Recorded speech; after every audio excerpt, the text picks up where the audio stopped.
Hello kids, today's story is 3 Hens and a Peacock.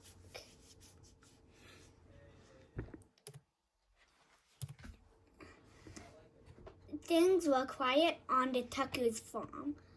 Cows chewed their cuds. The hens clucked and pecked and laid their eggs. The old hound stretched out of the porch, watching and listening. Once in a while, someone would stop to buy tomatoes or corn, perhaps a quart of milk. Nothing unusual happened there until that peacock showed up. The cows and the hens and the old hound kept right on doing what they'd always done. But the peacock had never lived on a farm. He had no idea what to do. So he spread his fancy feathers and set to shrieking. Eventually, the peacock wandered down the road. When cars whisked by, he shook his feathers and cried out in his loudest voice. Of course, folks stopped for a closer look. Days after day, more folks stopped to admire the peacock, and they all bought tomatoes and corn, eggs and milk. Business on the Tucker's farm was booming. Everyone seemed happy to have visitors stopping by. But trouble was brewing in the hen house. The hens were squawking and clucking and flapping their wings. We do all the work around here. I'd like to see that peacock lay one single egg. Exactly, he just shut around screaming. I suppose fancy feathers are more important than laying eggs. That lazy peacock gets all of the attention, and we do all the work. The peacock had heard every word.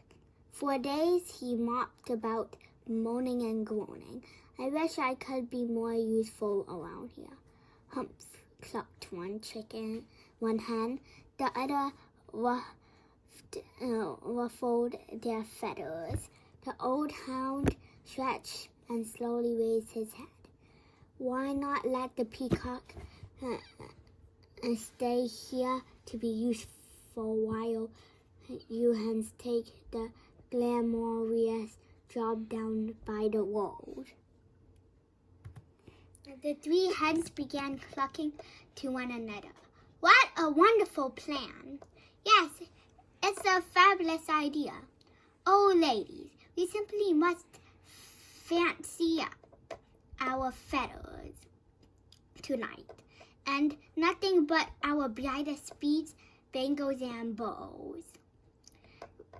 We'll stop traffic for sure. Why you girls know I can strut with the best of them. The peacock perked up. Let's do it, he declared. Tomorrow I'll stay here, sit on a nest and cluck. And we'll get all gussed up, said the hens. We'll be so glamorous.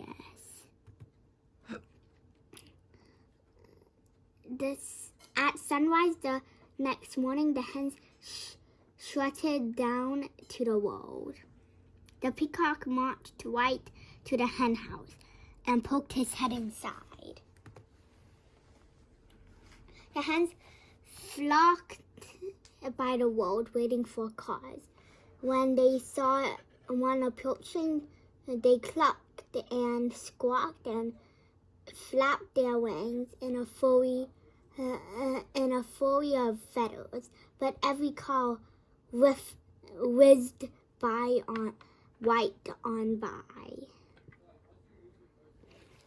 The peacock sucked in his tummy and wiggled from left to right, trying to squeeze through the tiny hen house door. His front half was in. His back half was out. Down by the road, those hens tried every chicken trick they knew. Still no cars stopped. Finally, the peacock made it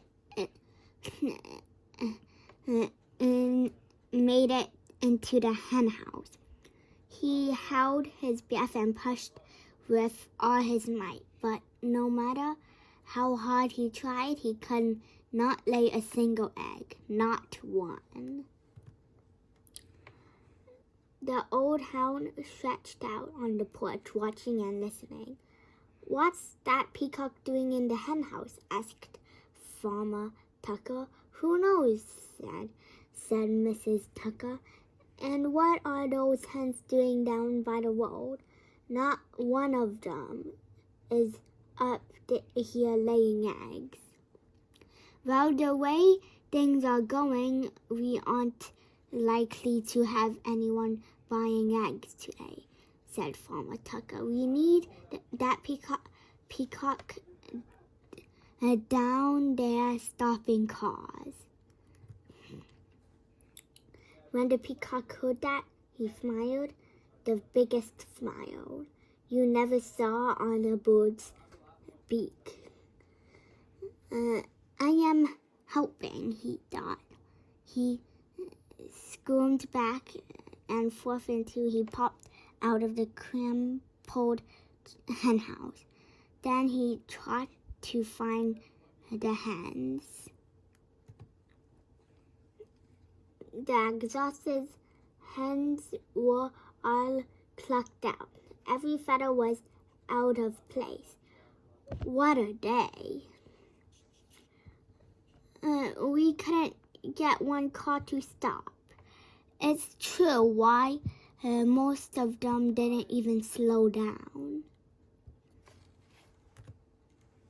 The peacock met the hens as they trudged up the road. "I can tell you am now good at laying eggs," he said. "I'm just not meant for it." One hen nodded. "I put on my stellar short, and even I couldn't stop a single car," she said. "I have to hand it to you, Fancy Feathers. Your job is harder than it looks." The other hens agreed. The peacock looked relieved. So the hens marched back to the hen house. The peacock strutted down to the road. The old hound stretched out on the porch, watching and listening. The things were quiet again on Tucker's farm. Look, the box got out of the truck. That's the end of our story today. Please subscribe to our channel. Hope you like it.